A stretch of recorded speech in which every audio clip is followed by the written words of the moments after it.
ప్రతి గ్రామంలో ప్రతి ఊరిలో ప్రతి ఓట్లో ఖచ్చితంగా ప్రతి ఒక్కరిని ఏమమ్మా ఏం సమస్యలు ఉన్నాయి ఏ విధంగా నేను నీకు సహాయపడచ్చు అని చెప్పి ప్రతి ఒక్కరిని అడిగా.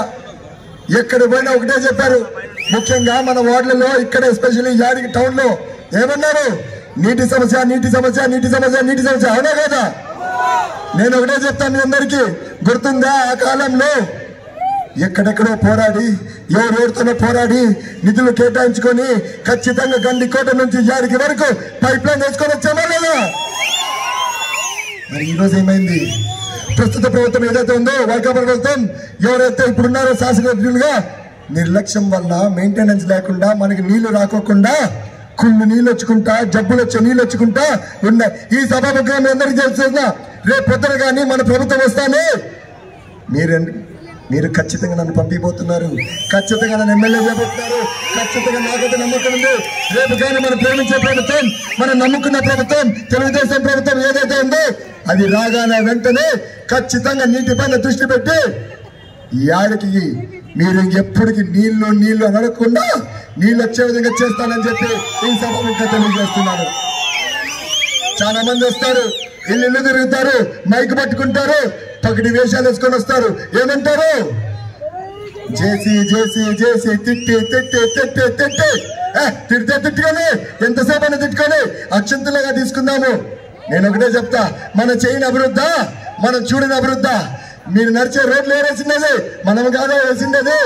మీ పిల్లలు బడలేకపోతున్నారు, ఎవరైనా కట్టించినది బడులు, మనం కాదా కట్టించినది బడులు?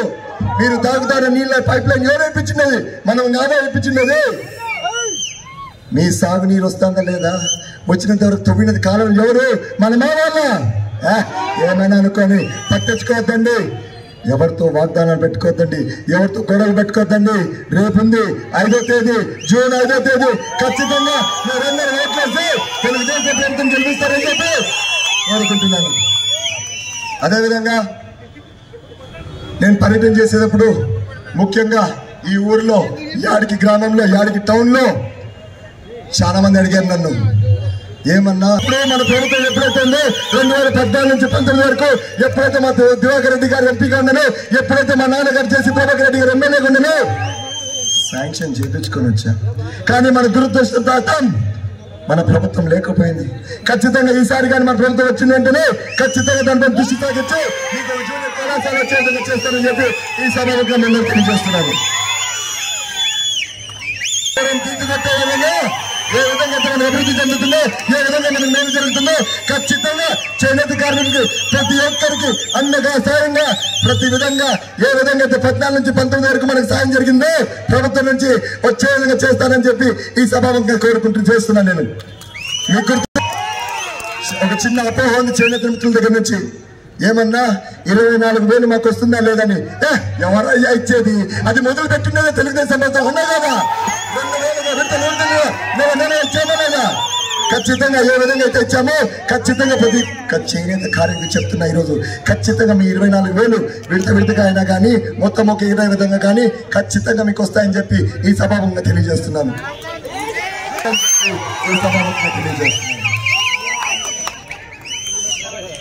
మరి ఇంకా చెప్పాలా అభివృద్ధి గురించి?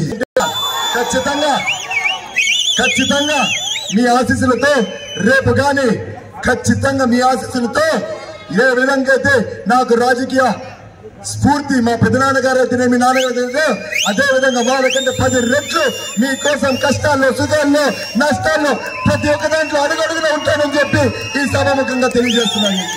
అన్నా మనకి మనం కోరుకుంటా పోతే బాగుండదు. నీకు తెలియదు అభివృద్ధి మనం చేసింది నేను చెప్పుకోవాలా? ముఖ్యంగా ఇందాకని మా నాయుడు అన్నాడు, చూడండి అయ్యా కాంప్లెక్స్ ఎవరయ్యా కట్టించినది? అది ఎవరయ్యా? పంచాయతీ కోసము కట్టిస్తే రూపాయితో చిన్న బల్బు పోతే చేపించవచ్చు, చిన్న పైప్ లైన్ పోతే చేపించుకోవచ్చు. దానికోసం పంచాయతీకి